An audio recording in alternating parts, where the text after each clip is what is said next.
मीरा, तुम्हें कुछ बताना था। हमें वैसे कोई प्रॉब्लम नहीं है तुम्हारे साथ रूम शेयर करने में। वो पायल को प्रॉब्लम है, वो इनसिक्योर होती है। आई होप तुम्हें बुरा तो नहीं लगा ना?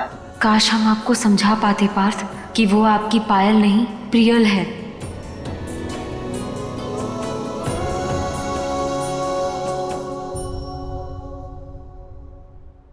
हमारे पास ऑप्शन ही क्या है पार्थ?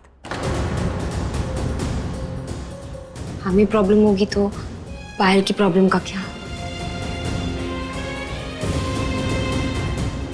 खैर आप रिलैक्स कीजिए, हम बिल्कुल ठीक है।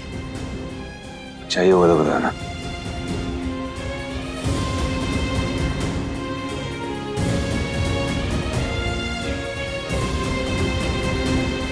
तेरी मैं